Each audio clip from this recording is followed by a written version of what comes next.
जब कृष्णमूर्ति की मुलाकात हिमालय के कुछ सन्यासियों से हुई और इस मुलाकात के दौरान जो है वो एक बहुत अच्छी चीज़ सामने आई और उससे सच में हमें बहुत कुछ सीखने को मिलेगा कि कृष्णमूर्ति ने उन हिमालय के जो वो योगी थे, वो सन्यासी थे, उनको कुछ ऐसा दे दिया और उनको कुछ ऐसा दे दिया कि उनका टाइम जो है वो बच गया और वो स्पिरिचुअली और भी ज़्यादा एडवांस्ड जो है वो होते चले गए, उनको और भी ज़्यादा अच्छा लगा। तो ऐसे कई सारे लोग कृष्णमूर्ति के पास आए हैं जो 25-25 साल से मेडिटेट कर रहे थे। यंग पीपल भी थे कई सारे जो मतलब सेंट बन गए थे, सन्यासी बन गए थे, लेकिन वो ठीक से गाइडेंस नहीं मिल पा रही थी उनको कि क्यों बने हैं हम, कहीं हम एस्केपिज्म के रास्ते से तो नहीं बन रहे हैं। जैसे अर्जुन भगवत गीता में बनना चाहता था कि मैं जा रहा हूँ, मेरे को नहीं लड़ना युद्ध, तो कृष्ण ने उनको समझाया कि ये तुम्हारी रिस्पॉन्सिबिलिटी है, तुम्हारी ड्यूटी है युद्ध लड़ना।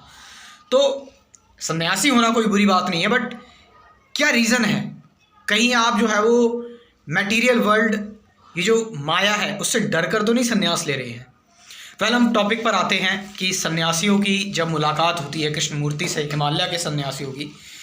कृष्णमूर्ति हिमालय में गए होते हैं, उन्होंने सब जगह घूमे हुए हैं, वो वृंदावन, काशी, हर जगह घूमे हुए हैं कृष्णमूर्ति। घाट घाट का पानी उन्होंने पिया हुआ है।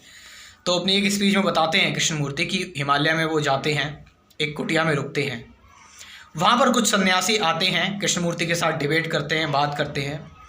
तो हिमालय में कहीं दूर हिल्स के पास जो है वो एक बहुत ही बड़े सन्यासी रहते थे।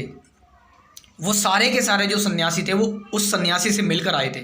वो जो हिल्स के बीच में जो एक सन्यासी रहते थे, तो वो आते हैं उस बड़े से सन्यासी से मिलकर कृष्णमूर्ति के पास। वो जो हिमालय के सन्यासी होते हैं वो कहते हैं कि हम एक ऐसे व्यक्ति से मिले जिसके पास फुल ऑफ नॉलेज थी, बहुत ज़्यादा नॉलेज थी और हमें उसकी नॉलेज बहुत ज़्यादा पसंद आई।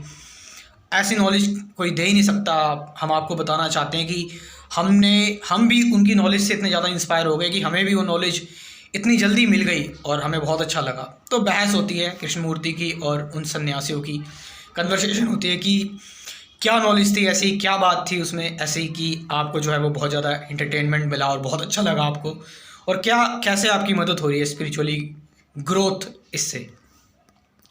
तो कन्वर्सेशन होती है और पता लगती है कि वो जो नॉलेज थी उस जो हिमालय के जो सन्यासी थे, जो हिल्स के पास, जो दूर उस किसी सन्यासी के पास गए थे जिसके पास बहुत ज़्यादा नॉलेज थी, उसके पास पूरे वर्ल्ड की नॉलेज थी। उसने एक एक चीज़ कंठस्थ कर रखी थी, वेद, उपनिषद, सारे शास्त्रों को, रामायण, महाभारत, भगवद गीता, ईशोपनिषद, हर एक चीज़, अष्टवक्र गीता है ना, अवधूत गीता, विभु गीता, ये सब उसने जो है वो कंठस्थ कर रखी थी। उसको हर एक चीज़ की नॉलेज थी। मोक्ष क्या है, स्वर्ग, नरक, भगवान विष्णु, राम, आदि योगी, एवरीथिंग, शिव पुराण, सब कुछ, सारी चीज़ें पता थी उस सन्यासी को।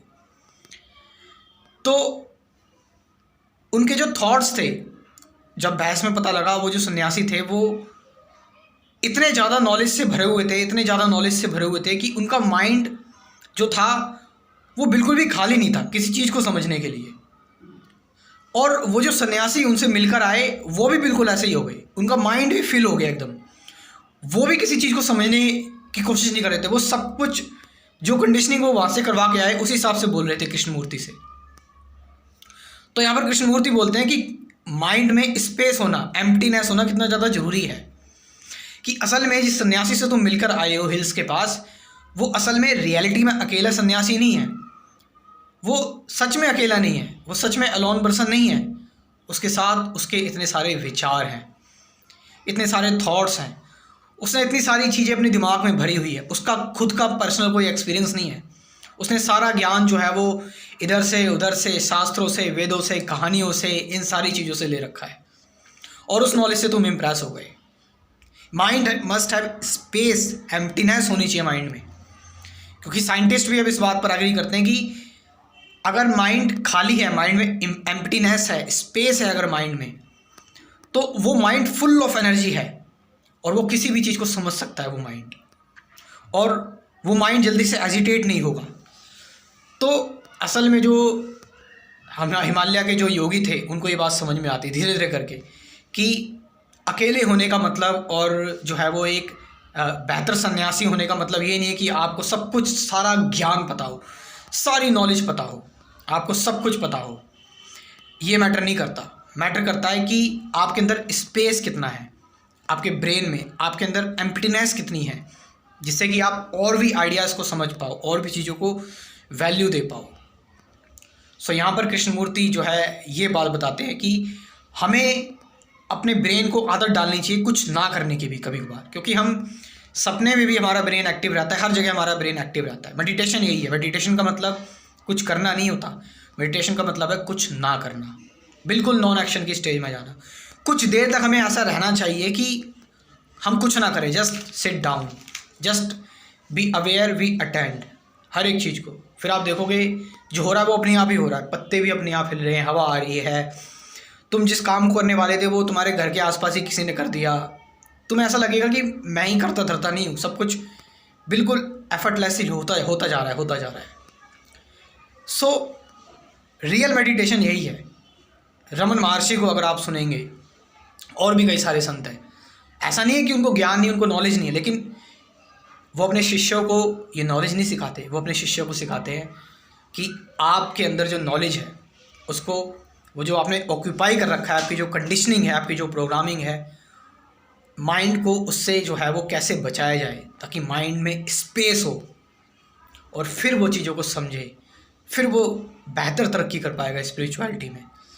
माइंड जो है वो आपका खाली रहना चाहिए, उसमें हमेशा चैटरिंग, एनालाइजिंग, एक्सपीरियंस, थिंकिंग, ये सारी चीज़ें नहीं चलनी चाहिए। मस्ट बी एम्प्टी, और फिर जो है वो माइंड वो एक अलग तरीके से सीखता है। तो कृष्णमूर्ति यही बताना चाहते हैं। और हमें भी कोशिश करनी चाहिए कि कुछ देर के लिए, दिन में 5 मिनट 10 मिनट, जिसको मेडिटेशन कहते हैं, जस्ट वहाँ पर शांत बैठ जाना चाहिए और कुछ नहीं करना चाहिए। थॉट्स को भी चैलेंज नहीं करना चाहिए, जस्ट थॉट्स को आने दो, जाने दो, कुछ नहीं, बिल्कुल नॉन एक्शन की स्टेज में आ जाओ। इसका मतलब ये नहीं कि पूरे दिन ऐसा करना है, नहीं, 5-10 मिनट। इस तरीके का जो माइंड हो जाता है ना, तो इस माइंड को कहते हैं इनोसेंट माइंड, बिल्कुल इनोसेंट माइंड। और ये इनोसेंट माइंड ना, ये इनोसेंट माइंड यही समझ सकता है कि क्रिएशन क्या है। ये इनोसेंट माइंड जो है ना, यही समझ सकता है कि भगवान क्या है। क्योंकि अब आपके अंदर कोई लालसा नहीं बची है, आपके अंदर कोई जो है, आप बिल्कुल भी सेल्फिश नहीं बचे हो कि आपको कोई थॉट आएगा, नॉलेज आएगी और आप, क्योंकि थॉट एक सेल्फ डिफेंस है, कोई सेल्फ डिफेंस नहीं रहा आपके अंदर। सो आपको अगर इस बारे में कुछ कहना है तो कमेंट करके ज़रूर बताएं। Thank you very much.